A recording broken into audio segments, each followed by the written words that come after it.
আসসালামু আলাইকুম ভিউয়ার্স, স্বাগত জানাচ্ছি আমার চ্যানেল মারুফাস ক্রিয়েশনসে। আজকে আমি আপনাদের করে দেখাবো একটু ভিন্ন স্বাদের এবং ভিন্ন রকম দেখতে জলপাইয়ের আচার। আর এটা করতে কিন্তু রান্না করতে হয় না বা রোদেও দিতে হয় না। এটা কিভাবে করেছি সেটা আমি দেখিয়ে দিচ্ছি। তার আগে বলে নেই, আপনারা যদি আমার চ্যানেলটিকে সাবস্ক্রাইব না করে থাকেন তাহলে এক্ষুনি সাবস্ক্রাইব করে ফেলুন। আর অবশ্যই বেল আইকনটিতে ক্লিক করবেন যাতে করে পরবর্তী সকল ভিডিওর আপডেট আপনারা সাথে সাথে পেয়ে যান। এছাড়াও যদি আমার এই রেসিপিটি ভালো লাগে তাহলে বন্ধু ও পরিবারের মাঝে শেয়ার করতে কিন্তু ভুলবেন না। তো এই আচারটা কিন্তু অসম্ভব টেস্টি। আসুন দেখে দেই এটা বানাতে কি কি লাগছে। আমার এখানে লাগছে 1 কেজি পরিমাণে বড় বড় সাইজের জলপাই। চেষ্টা করবেন অবশ্যই বড় সাইজের জলপাই নিতে, তাতে করে কিন্তু আচারটা খুব ভালো হবে।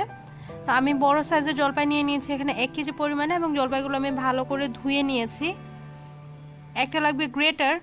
তো গ্রেটারের যে বড় সাইডটা, অর্থাৎ বড় বড় যে ছিদ্রটা আছে সেই সাইড দিয়ে আমি সবগুলো জলপাই কিন্তু গ্রেট করে নিয়েছি, দেখতেই পাচ্ছেন। আর এটা একটু সাবধানে করতে হবে যাতে করে হাত কেটে না যায়, অনেক সময় হাত কেটে যেতে পারে। সো আমি সবগুলো গ্রেট করে নিয়েছি। এবার চলে যাচ্ছি প্রসেসিংয়ে। সো আমি এখানে লবণ দিয়ে নিচ্ছি। আমাকে এখানে লবণ দিতে হবে প্রায় 1.5 টেবিল চামচের মতো, অর্থাৎ যাতে সবগুলো জলপাই আমি খুব ভালো মতো মাখিয়ে নিতে পারি লবণে। 1 কেজি জলপাইয়ে 1.5 টেবিল চামচ পরিমাণ লবণ দিয়ে নিতে হবে। আমি এবার সবগুলো গ্রেট করা জলপাই কিন্তু মাখিয়ে নিচ্ছি। লবণের সাথে মাখিয়ে নেওয়ার পরে দেখতে পাচ্ছেন আমি কিন্তু আলতো হাতে মাখাচ্ছি, একদম খুব চিপে চিপে মাখানোর দরকার নেই। আলতো হাতে মাখিয়ে আমি কিন্তু এটাকে রেখে দিব একটা সাইডে প্রায় 1 ঘন্টার জন্য। এর মাঝে আমি মশলাটা তৈরি করে নিচ্ছি। তো আমি এখানে 7-8 কোয়া রসুন নিয়ে নিয়েছি, 4-5টা শুকনো মরিচ নিয়েছি, আর দিয়ে দিচ্ছি সরিষা। আমি এখানে কালো সরিষাটা দিয়েছি, আপনারা চাইলে কালো বা যে লাল সরিষা অর্থাৎ হলুদ সরিষাটা মিক্স করে নিতে পারেন। তো আমি এখানে দিয়ে নিয়েছি। তো আমি কতখানি দিয়েছি সেটা কিন্তু পরিমাণ আমি দিয়ে দেবো ডেসক্রিপশন বক্সে। আর দিয়ে দিচ্ছি 5 ফোড়ন। আমি এখানে কাঁচা 5 ফোড়নটাই দিচ্ছি, ভেজে নেওয়ার দরকার নেই। আর এই মশলাটাকে যাতে ভালো মতো মাখানো যায় জন্য আমি পরিমাণ মতো দিয়ে নিচ্ছি ভিনেগার। এবার আমাকে যা করতে হবে তা হলো, যেই জলপাইটাকে আমি লবণ দিয়ে মাখিয়ে রেখেছিলাম সেটাকে চিপে নেব। এই পর্যায়ে কিন্তু কোনো মতে হাত লাগানো যাবে না। আপনারা হাতে একটা গ্লাভস পরে নেবেন ঠিক আমার মতো, অথবা যদি গ্লাভস হাতের কাছে না থাকে তাহলে হাতে পলিথিন পেঁচিয়ে নিয়ে আপনারা এই কাজটা করতে পারেন। তো খুবই ভালো মতো কিন্তু জলপাইয়ের যে রসটা আছে সেটা বের করে নিতে হবে। এরকম করে নিংড়ে রসটাকে বের করে নিতে হবে। আপনারা দেখেই বুঝতে পারছেন আমি কিভাবে করেছি। আর অবশ্যই খেয়াল রাখতে হবে এই আচারটার কিন্তু এই পর্যায় পর্যন্ত আপনারা আর হাত লাগাবেন না। পরবর্তী সব পর্যায়ে হাতের স্পর্শ ছাড়াই এই আচারটা করতে হবে। আর আপনারা যদি হাত লাগিয়ে ফেলেন তাহলে কিন্তু আচারটা নষ্ট হয়ে যাবে, অর্থাৎ বেশি দিন সংরক্ষণ করতে পারবেন না।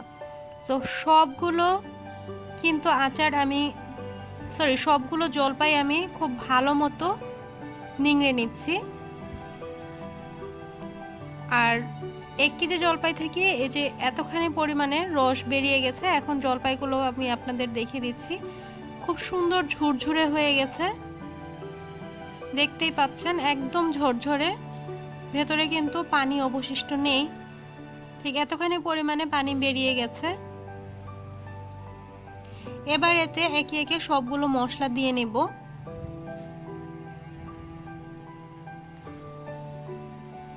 সো চলে যাচ্ছি মশলাটা দিতে। আমি আগে থেকে যে মশলাটা বেটে রেখেছিলাম সেটা দিয়ে দিচ্ছি, অর্থাৎ সরিষা, রসুন, মরিচ এবং 5 ফোড়ন দিয়ে মশলাটা যে বেটে রেখেছিলাম সেটা দিয়ে নিচ্ছি। আর কোনো মতে মশলাটা বাটার সময় কিন্তু পানি দিবেন না, এটাতে ভিনেগারই দিবেন। পানি আর কোনো মতেই এই আচারে দেওয়া যাবে না, তাহলে কিন্তু আচারটা নষ্ট হয়ে যাবে। তো আমি মশলাটা দিয়ে নিচ্ছি। দিয়ে দিচ্ছি 1 চা চামচের একটু কম হলুদের গুঁড়ি, দিচ্ছি মরিচের গুঁড়ি। মরিচের গুঁড়িটা আপনারা স্বাদ অনুযায়ী দিবেন, আপনারা কতখানি ঝাল খেতে চান তার উপরে নির্ভর করে। যেহেতু আগে আমি মরিচ দিয়ে নিয়েছিলাম তাই এখানে আমি 1.5 চা চামচ পরিমাণে শুকনো মরিচের গুঁড়ি দিয়ে নিলাম। আর দিয়ে দিচ্ছি বিট লবণ। আগে যেহেতু লবণ দেওয়া আছে তাই নতুন করে লবণ দেওয়ার দরকার নেই। আমি বিট লবণ দিয়ে নিচ্ছি 1 চা চামচ, আর দিয়ে দিব কাসুন্দি। সো কাসুন্দিটা পরিমাণ আমি জানিয়ে দিচ্ছি, কারণ এখানে আমি যতখানি দিয়েছি তারপরে আরও অ্যাড করতে হয়েছে। আর আমি দিয়ে দিচ্ছি চিনি। চিনি এখানে আমি দিয়েছি 1 কাপ, পরবর্তীতে আমাকে আরও 1 কাপ দিতে হয়েছে। সো এবার সবগুলো উপকরণ আমি খুব ভালো মতো মিশিয়ে নিচ্ছি। একটা চামচের সাহায্যে মিশিয়ে নিতে হবে, আপনারা কিন্তু কোনো মতেই হাত লাগাবেন না। সো সবগুলো উপকরণ খুব ভালো মতো মিশানোর আগে আমি এখানে অ্যাড করে দিচ্ছি সরিষার তেল। আর সরিষার তেল এখানে দিতে হবে প্রায় আধা কাপ পরিমাণে। খুব অল্প অল্প করে দিয়ে দিয়ে মিশিয়ে নিতে হবে, একসাথে আধা কাপ দেওয়ার দরকার নেই, অল্প অল্প পরিমাণে মিশিয়ে নিতে হবে। সো দেখতে পাচ্ছেন সবগুলো উপকরণ যখন আমি মিশিয়ে নিয়েছি, মিশিয়ে নেওয়ার পরে এটা কিন্তু এরকম মাখো মাখো হয়ে গেছে। চিনিটা কিন্তু এই পর্যায়ে গলে যায়নি, তাই চিনিটা গলা পর্যন্ত এটাকে আমার অপেক্ষা করতে হবে। আর সবথেকে বড় কথা যে ভিতরে জলপাইয়ের ভেতরে মশলাটাকে ঢোকাতে হবে, তাই একটা চাপা ঢাকনি দিয়ে, অর্থাৎ যাতে বাতাস ঢুকতে না পারে সেরকম একটা ঢাকনি লাগিয়ে এটাকে একটা সাইডে রেখে দিতে হবে ঠিক 1 দিনের জন্য, অর্থাৎ 24 ঘন্টার জন্য। 24 ঘন্টা পরে আপনারা দেখতেই পাচ্ছেন এটা কত সুন্দর হয়েছে, ভিতরে মশলা ঢুকে গেছে এবং উপর থেকে চিনিটা গলে রস বেরিয়ে উপরে উঠে এসেছে।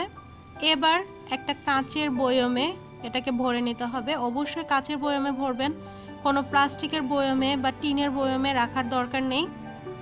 কাঁচের বয়মে রাখলে কিন্তু আচারটা দীর্ঘদিন আপনারা সংরক্ষণ করতে পারবেন।